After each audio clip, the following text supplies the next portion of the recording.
Nicola, thank you so much for joining us today. How are you today? I'm very good. Thanks, Paul. Lovely. Lovely to be here, and hopefully, we're all doing this today to raise awareness and raise some money for Mind, which is an Absolutely. extremely important charity. Particularly, I think most people are feeling the stress during lockdown. I think so. Absolutely. Well, like you say, we are recording this in the middle of a lockdown. Are you finding creative ways to fill the days? Um, Gosh, I don't have any problem filling my days. My days are still incredibly hectic. Mm. I haven't had that luxury of looking for things I need to do. So I've got my mum who I'm caring for, who's moved in just before lockdown, and she is 90 next Wednesday, Wow. and has just gone through chemotherapy and all of that. So, and she's Mhm. doing really well, really well. Brilliant. So that's all good. But caring for a 90-year-old who's just been through all of that takes quite a lot of time and energy. Yes. And I've got two pups Hmm. back There they here, are. Oh. Harvey and Marnie. Harvey's still in his little, don't know if you can see that. He's still, let me take that down. Oh. See him down What's there? happened to Harvey? Harvey's not been well this year, so Oh, he's not had a good start to 2021. right. But he's had a bad claw and he's got bad allergies. But he just got back from, I think, our seventh visit to the vet this year. Ooh, So it's going well. right. Um, so he's just having a rough year, but he'll be Ah, all right. We'll that's get good. there. Yeah, we've got a 19-year-old cat here who we're just always concerned about. Oh, Always, the vet's bills are never a nice oh surprise. yes, No. yes. I work to pay vet bills. This is my motive. Absolutely, I feel like that as well. It's vet bills and kids, isn't it, all the way? Um, well, can I ask how important to you are just little creative acts? How important are they? Oh, I think if someone said you're not allowed to be creative Mm. for a day or a week, I would feel muzzled Mm. and shamed. Um, and I've always felt that creativity is in everything, whether that's a creative conversation with someone. I'm supporting quite a few people in my village and friends who are finding this time particularly difficult. Mm. That in itself is a form of creativity. Mm.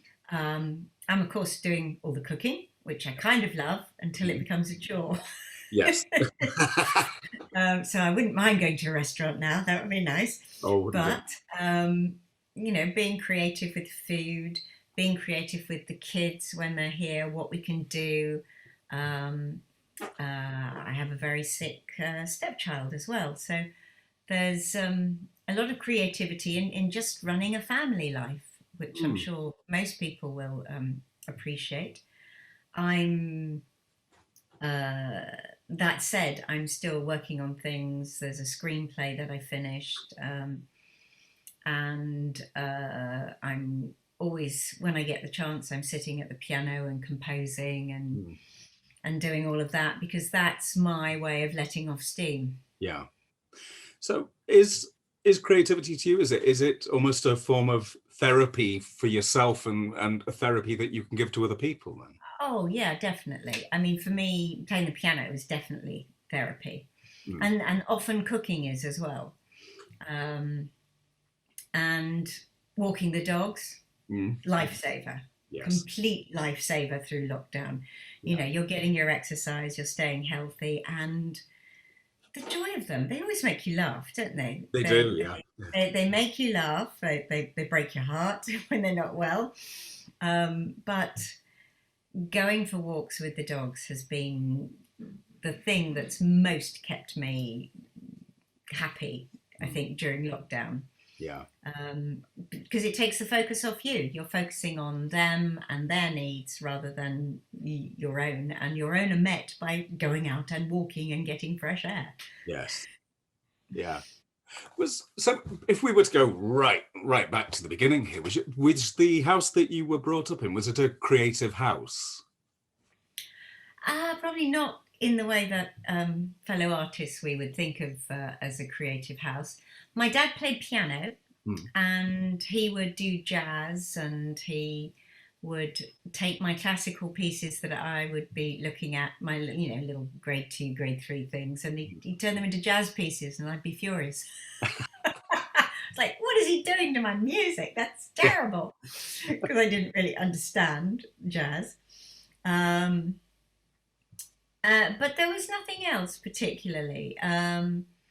Very much working class parents who hadn't really got a lot of connection to the arts, or a habit of going to the theatre, or doing a lot of that. I mean, we did a lot of walks, Hmm. mostly walks, that sort of thing. Yeah. Um, but it wasn't especially. I was definitely the odd one in the family. Right. So that's fascinating, then, isn't it? Because uh, you seem to have been a creative person from a very young age. So where did that spark come I from? don't know. I think it was there in my first yawn, my first cry. I if I think back to my very first thoughts, what you can remember as a child is I always knew. For me, the first thought was I wanted to be on stage, Hmm. um, and I knew that I wanted to do something creative. So I was always um, really aware of that calling. Hmm. And I don't know whether the only other thing was my love of nature, which was I used to dress up in a nurse's uniform. And we all had our various uniforms. But I would go out in the garden to look for animals in danger. Hmm. And I would constantly be rescuing birds and bringing them in, because my parents had this kind of little conservatory thing on the back, and constantly birds were flying into it and stunning themselves and frequently knocking themselves out, Yeah. which in winter I would particularly do patrols in case they were caught in the snow, because they would die from being knocked out and lying in the snow. So I'd bring them in little egg boxes, which I'd lined with then pink toilet paper, because that seemed to be the thing, Yes. and I would take care of them and feed them and water them until they were well, and they all lived except for one, which had to be given a full burial in the front garden. My poor dad, I don't know. So, and we all had to go out and sing "All Creatures Great and Small" and do all that. So I don't know, just even the way that I sort of dealt with the birds in the garden. I guess I'm just nature loving, creative sort of person. I don't ever remember growing into this. Hmm. It was just kind of in my soul, I guess, from the moment I had thoughts. Hmm. So, well, what's really interesting there, then, and this is something I was going to ask in a bit, but we'll jump forward, is because I was thinking, obviously, you originally wanted to go to dance school, is that right? Yeah, But you yeah, didn't. yeah. So then you went to boarding school. Did boarding school enhance or constrain your creativity, do you think? Well, I wasn't boarding at boarding school, Right, so I came home all the time. right. I mean, in the era that I was in, um, there was very much this. Um, the arts are something you should study, Mm. but not something you should choose to do as a career. So if you've got a good brain, you don't do the arts because it's the waste of a good brain. Mhm. Was generally the way my school thought about it. Right. So that was tricky. I always felt like I was kind of doing it behind people's backs. There was drama group in school and all of that, but it wasn't something that was encouraged as a sort of career option. Hmm. We were all meant to think of becoming doctors or scientists, or um, something that was like a proper career. Um, so yeah, I mean, I even got threatened to be expelled when they found out I was working in an amateur dramatic show, and I was 14, or it's about 14 years old. Uh-huh. So I got dragged into the headmistress's study and told, you can't do this. This is disgraceful. Blah blah blah. And I was like, well, have my grades gone down? Because you were like, you're out in the evenings, you're doing this instead of when you should be studying. And I was like, well, has it affected my study? I mean, am I suddenly failing all my exams? Which, of course, she couldn't say, yes, you are. so, so I kind of found an argument very easily. And so she said, yes, but if they do, and I was like, okay. So you struck a deal to be able to keep acting. Kind of, yeah. I Yeah. mean, I was terrified. I sound like I was very cool there, but it was, shaking, quaking in my boots, that Yeah. terrible, total stomach. Mm. But I stood my ground on that respect. And I was kind of like, I thought it was a bit cheeky. I'll be polite about her. Mm. Bit of a cheeky thing to do. Yeah. But I carried on doing that. And I went to ballet classes in the evenings and weekends and things like that. But all of that stopped when I was 12 because I didn't go to ballet school or 11. I carried on in the school that I was in. So I was then so depressed at the idea that I wasn't going to do the one thing I wanted to do with my life that I kind of gave up on everything. So I was a kind of depressed 11-year-old, which is rather sad when you think about it. Yes. You're not getting depressed at 11. That's way too young to get that sort of feeling. Yeah. But I was really sad because I thought the one thing I want to do with my life, I'm not going to get to do. Mm. And it was my mum who was, probably took about a year of them thinking she'll get over this, and no, she's not. And they were trying to get me to take up tap and jazz ballet and stuff, and I was going, but it's not the same. It's, I was kind of like, it's rubbish. Yeah. It's amateur compared to classical ballet. What is this? Is for things for people who don't do ballet. I was just really sad about it.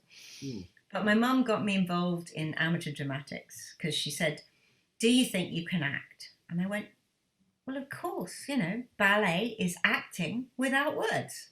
That was my attitude because you have to embody all of the emotion in your dance. Mm. And she said, well, look, I found this advert that, they're auditioning for people to do Fiddler on the Roof. Why don't you go along and audition? And I said, well, because I'm underage. Because it said quite clearly, I think it was over 16 or something like that in it. And my mum said, well, if you think you can act 16. Which is quite funny, really. Yeah. And so I went along and they asked me what O levels I was doing. And I was thinking, okay. So I made it up. Yeah. There's a resonance there in my first audition to the audition I ended up doing with Doctor Who, really. So I was pretending to be something I wasn't. I was pretending to be 16 and studying my O levels, or starting my A levels, and I was like 2 years, 3 years into senior school. I was like, I don't know, and I remember I fell off the stage because I am terribly short-sighted. Really? But I didn't want to wear my glasses on stage, and I kind of missaw the edge of the stage. And I got my feet kind of caught up in the curtain. And I fell off the edge and the stage came tumbling down. And I kind of broke my watch, the strap of my watch, and I was trying to hold on to the bits of my watch. And I thought, this is a complete disaster. I just thought there was no way that they believed I was 16 or wasn't like some kind of walking idiot who couldn't even get off the stage. Mm. And then I found I'd got the part of the second youngest. Not the youngest, the second youngest. And the person who was playing the youngest child in this production was in fact 21. Oh. That's wonderful. So convinced immediately. Very odd beginning. But it meant there was lots of visits to pubs. Because that's where people would go between rehearsals. When you go to the pub and you'd have Sunday lunch, and then you go back and you do your afternoon rehearsal. And I was hanging out in a pub like I was allowed to, which I wasn't. So yes, but lots of fun. And I only had like 3 lines. Mm. The Russians are coming. I finished the potatoes, and I can't remember what the third line was, but those are the other two, and I loved every second of it. Mm. And I loved the fact that, you know, the children in that story are on stage a lot of the time. Mm. They don't have a lot to say, but they are present for the journey, the story, Topol's journey and story. So um, I just felt that I loved the bits in between my lines Mm. because you got to fill them in like a dancer would. You get to fill in the whole, you know, what are you thinking? What are you feeling in this moment when your mother says that, when the Russians arrive, when this happens. So I was in the zone, being this girl in this young girl in this family in this situation the whole time. Mm. And that was the bit I loved, the bit that everyone was like, "We've only got 3 lines." And I was like, "No, I'm not. I'm in this whole huge play." Mm. Um, and that was kind of where I got the acting bug from. So it sounds like you could act without being taught. And I wonder, because I was reading that when you then went to Webber Douglas, you found it a little unfulfilling. I mean, I presume that's because you'd done so much. And it makes me wonder, do you think, is it possible to teach somebody how to act? Or can you can teach technique and you can teach Yeah. methods, but can you actually teach acting? Or is that something in here, do you think? I think it's something in here that a lot of people have. Hmm. And technique, especially in theatre, is essential. I think when you've got a run in a show for a year, especially if it's, you know, a very deep emotional show and you've got to get through something and you're just not there. It's the connection is not there today. Something's not happening. No waterworks. No, it's just not, because maybe something that day's thrown you just that little bit off. So you've got to know how to just completely replicate what you have done on the days when you were completely in the zone and everything worked. And hopefully nobody would notice really the difference.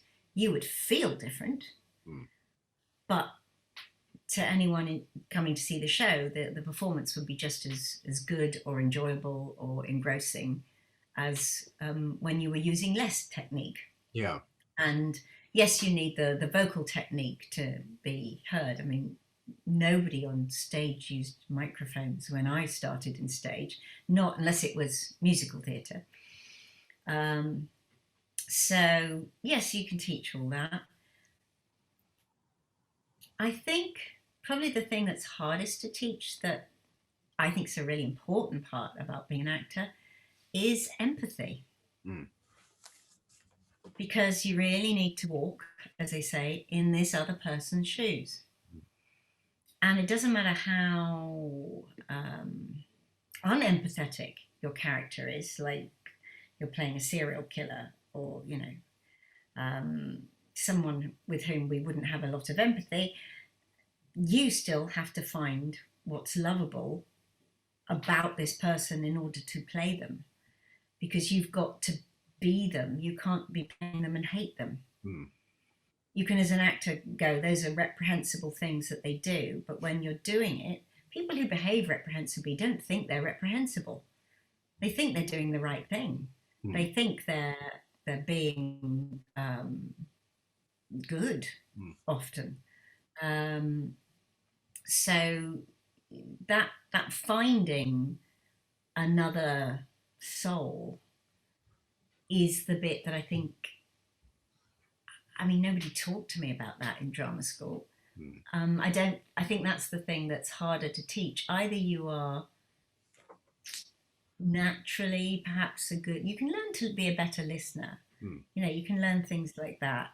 But I think that thing, I was always, as a child, the one that people would forget she was in the room.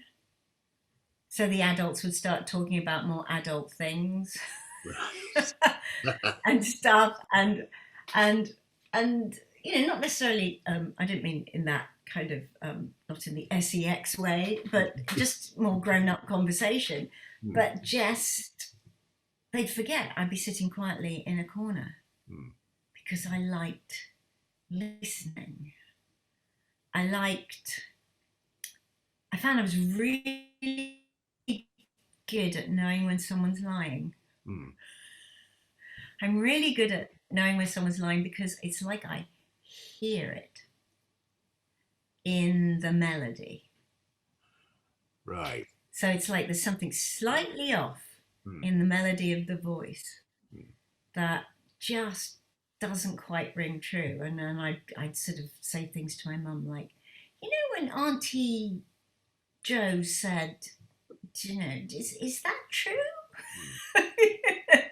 And my mum would go, not not completely.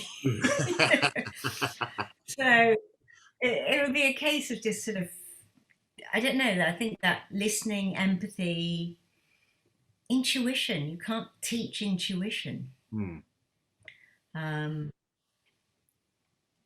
I remember that, and that's the same with kind of like improvising. Either you're good at that, improvising within your character, or you're not. Mm. Um, the opening night in the West End, in at the Savoy, in Killing Jessica, we were on a revolve, and it was the end of the first big scene, and I'm playing the very naive juvenile Mm. lead, and the revolve just didn't go. And in this scene, everybody's like really quite depressed because we're all in this terrible off Broadway, on a Broadway, not off Broadway, a Broadway flop of a play. Mm. And we're just waiting for the reviews to come in. But my character, who plays the understudy, sorry, my phone just went off, is incredibly naive Mm. and rather silly. So she's the only one really who would just keep speaking. Mm. So I realised the onus was on me to fill this space while somebody hopefully would work out the revolve. And they literally just said, oh, this is a flop, we're in a disaster, you know, hardly worth waiting for the reviews. And that was supposed to be the end. And we're supposed to get nothing's moving, nothing's moving. And my character just stuffing all the food that she's got from the buffet. And I kind of like, and I sort of did that. And then I looked up and I went, well, my mother liked it. And especially opening night, full of professionals, the house just roared with laughter. The stupidity of my character, that ridiculous statement, that, you know, the whole, of course, that line was improvised. It wasn't in the script. At the end of the show, the producer and director came round literally on bended knees saying, thank you, you saved the show. And keep the line in. We love the line. We love the. Could I deliver it that way again? Never. No. But because I got more notes on that one line. It was ridiculous for the rest of the run. But you can't teach that. I just knew it's me who has to speak. I mean, it was a nanosecond, but I thought about the room. I thought about every character in the room. I thought the revolve hasn't gone. Albeit that I am the youngest member of the cast here, I am the only one who can say anything, because anything anyone else says is going to sound like those terrible improvs that people do when they're waiting for someone to come on and they're just literally repeating what they've just said. Yeah. So I think there are some things you can't teach, and there's quite a few things that you can. Yeah. Well, it sounds to me like you've got your own individual method when it comes to finding that moment when you're performing. And I think there's some wonderful examples of that. With one of my first year BA students last year, we were working on Blasted by Sarah Kane, and she couldn't quite hit this point, which I wanted a built-up scream, just to sort of going up the scale, and it wasn't working. In the end, terrible teaching, but I introduced her to the cliffhanger of part 1 of Attack of the Cybermen, where you do that 3-stage no, no, no. And I remember, the reason that stuck in my head is I remember watching that as a child and being convinced, knowing it was a TV series, knowing all that, but convinced that David Banks was going to kill you. Absolutely convinced by that moment. So how do you, I mean, with something as, well, something like Doctor Who, where you don't have normality to cling on to as an actor, and you've got David Banks or Terry Malloy in various outfits around you, how do you then create the same realism as you would if you were performing a piece of Pinter or something like that? How do you actually get that realism that you always had? I think you still hold on to it, but you have to. I think it would be really hard to play a character who's a companion in Doctor who doesn't have a lot of guts. Mm. Because I think if you were to play every single scene as I am a human being finding myself in this situation, your character would need a nervous breakdown quite early on. Yes. Because I think most people would lose it Mm. because it's great, or just go, you know. So, given that statement, Mm. you then have to kind of, for me, playing Peri, I could go, this was her choice. Mm. She wanted to do this. She was so miserable in the life she had on Earth. And I think that's a kind of key thing for a lot of the companions. Mm. That if your life on Earth is so wonderful and compelling, once you realize how dangerous it is, you just want to go back. Mm. You wouldn't really want to hang about. But if you're finally going, if you're either an adrenaline junkie and you're enjoying this, or you're someone who's going, I don't want to go back yet because I feel I'm really getting something from this. Mm. Then you can find and if you can find the reason why you're still there, then you can play that reality that somehow you've soaked up some of the Doctor's strength and courage, and because you do have him predominantly by your side. I know they always encourage the assistants to get a bit cocky and always walk off and do all that, but there is that sense of you're learning from a grand master. This is how he handles the aliens. This is how he handles a dangerous situation. If you're smart, you learn from that. And so you keep the person real, the person genuine, and you have to slightly sugarcoat the trauma, because otherwise at the end of each episode, where in every story you think I nearly died, the cumulative effect of this would be really hard to deal with, because you just have nervous wrecks and you wouldn't be able to deliver the fun story, which is the entertainment that we're there to deliver. Yeah.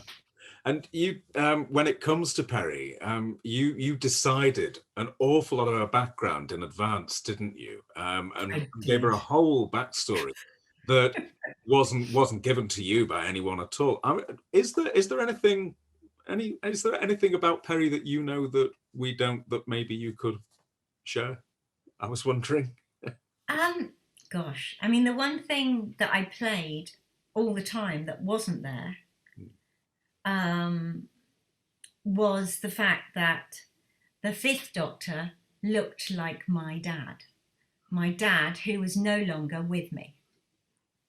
Oh, right. So that's my childhood memory of him being about that age when I was little. So it's a kind of, he reminds me of my dad, which was very helpful, because there was that element of us being, where people were going, well, you know, there's that age thing where it's a bit, the whole hanky-panky in the TARDIS thing. Those things could go that way. So for me, playing him as a father figure, in the sense that this person reminds me of this tiny little essence I have of my dad, is a nice little thing that was never in the script, but I put in there, and John was happy for me to play it because he said it puts something there that is lovely, but no one will know what it is. Yeah. Did John Nathan Turner, someone obviously we've all read so much about, when it came to the creative side of working, it's really strange to read, because sometimes you hear that he would say about a companion, well, I want a red-haired one. But then other times you hear that he was actually really quite intricate with his creativity. I was wondering, do you have a view on that? Because he comes across to me as someone who deeply curved, but also had such a creative side to him.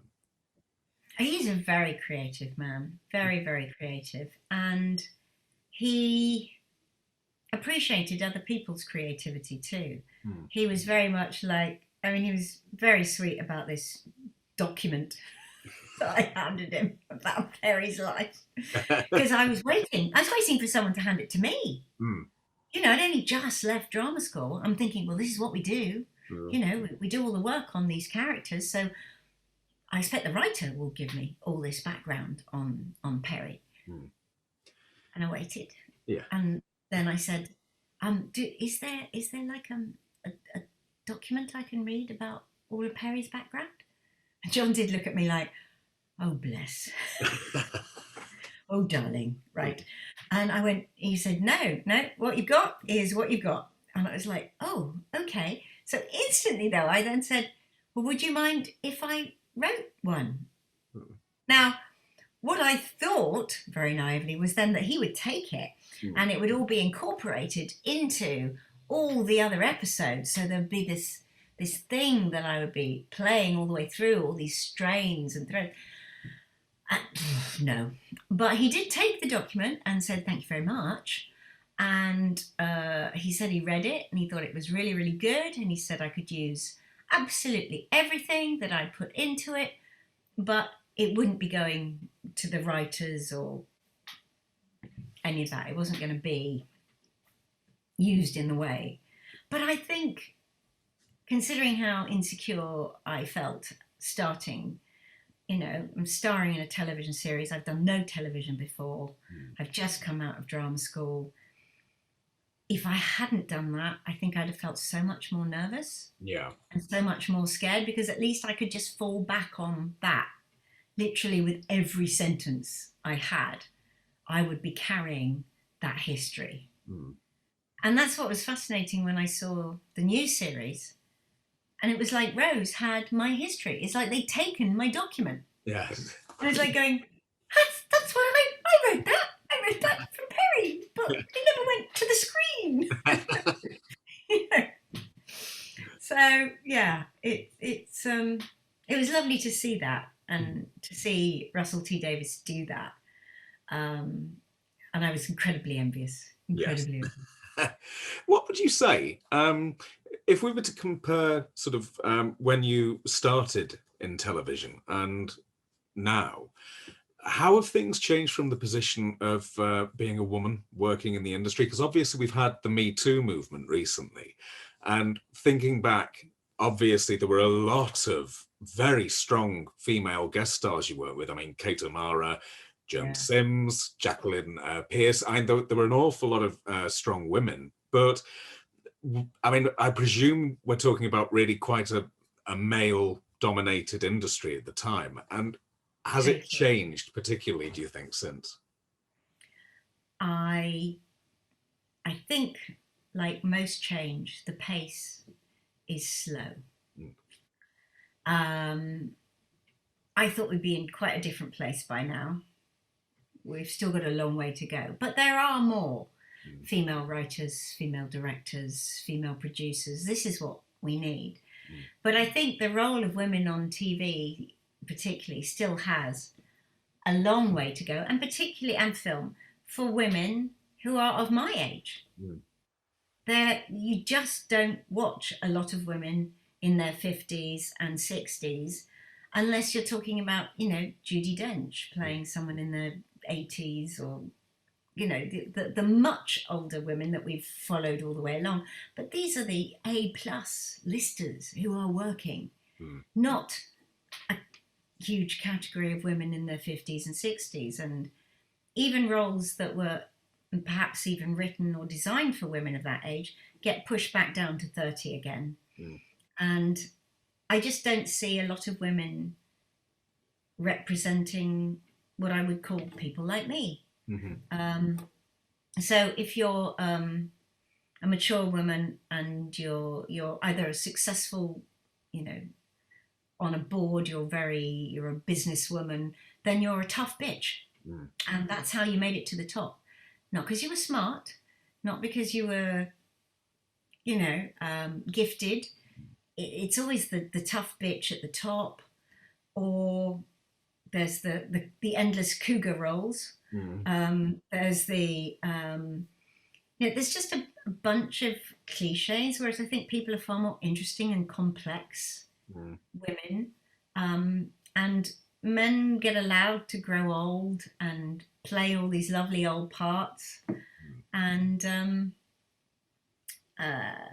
it doesn't feel remotely fair yet. Remotely. There'll still be the movie where there's, 5 old blokes and 1 young woman. But we are moving there, and the Me Too thing makes a big difference because it's a lot safer for women. And that I'm very grateful for, not just for myself, but for all the younger generation coming up, that they don't have to go through that. I mean, I make my joke about, the old BBC donut that you would walk around BBC TV Centre and it was all swing doors, and then around the corridor, swing door. That 7 out of 10 times I get my bottom tapped on the way through. And you'd literally have to say thank you. Because it was like, that's a compliment. Good God. I may not want you to do that to me. It was not something that one could ever say. You just kind of went, you'd look back and you'd look to see who it was, and you'd smile and you'd walk a little faster so that maybe you'd get through the next swing door before they got there, or just step off and go into one of the toilets so that, but it was consistent. It was the norm. And to be honest, that wasn't traumatic. It was what I expected. That's the weird bit. Yeah. It's what you expected.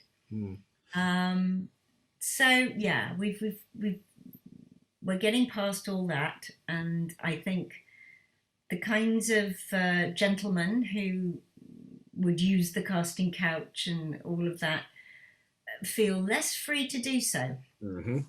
Because people have somewhere to go. Yeah. When people have got nowhere to go, and there's that. But still, the thing that I find really difficult is trying to explain to people that when people say, well, why don't you just leave that job or leave that? Because it's their livelihood. The chance of getting a job is still 5 or 10 times slimmer. The amount of jobs are so many less. The amount of people up for them are so many more. The opportunities for women, never mind when we start talking about different ethnicities, the chances for women were always more remote. So if you get that job and you're going to be harassed all the way through that job, the reason people don't complain is because they maybe have children to go home and feed, or animals to go home and feed, and it's your livelihood. And that's the thing that I think people think you can just walk out and get another job like that. It's not like I'm working in a supermarket and saying, okay, I'm not working in this supermarket anymore because this manager's a nightmare. I'll go around the corner and get a job in that supermarket. It's far more difficult and complicated. And it's also, of course, it's terribly incestuous. Everybody knows everyone. So you've then got that problem as well. Exactly. And there was always people always threatening to blacklist you and not allowing you to work again in the industry if you say anything, and all of that. So I think the good thing is that there's a lot less of it. The good thing is we see more women appearing. There are better roles. It's just still got quite a way to go. Yes. It has. Um, I mean, at the beginning of when we were talking, you were saying about creativity, and you have all of these different outlets. Is acting still your main outlet there, or does it share an equal space with all the others now, do you think, as a creative person? I think acting is particularly, I think, for the next 5 to 10 years, if things go the way I want them to go, will definitely be my main creative thrust for the next decade, let us say. Yeah. And it hasn't been, I mean, it's come and gone. And then I've relied on the piano and my garden and my animals to keep that feeling alive, because it's who I am. Without it, I would just not exist. I think I just, very slow, spontaneous combustion. Yeah. But as well as the creative side, as you said at the beginning, there's an awful lot of charitable work that you do that's split between people and animals. There's I might get this wrong. Dogs on the Street, Chimney Farm International Dog Rescue, Great Ormond Street Hospital, and the Samaritans. And I think mine, those as we said. literally sum up who I am. That package. What's your key motivator for wanting to give so much back, do you think? Oh, because I feel so lucky and blessed. Mm. And the empathy thing. See, you can't really see because I'm all teared up. The empathy thing is it, because when you those that are vulnerable, those who are unable to help themselves, that is children, that is those who are having mental health, emotional difficulties, physical difficulties, particularly children in hospital with cancer, Great Ormond Street. When I lived in London, I would go and read to the kids there. Some would know who I was, most didn't. And it was just this nice lady who would read stories. I love reading stories to them because it just takes their mind off where they are. And I've had my share of adversity in my life. And when you get through adversity, you're grateful for that. And so I like helping out other people who may be in a place that I was myself once, but I'm no longer there. I guess I feel I have buckets full of gratitude.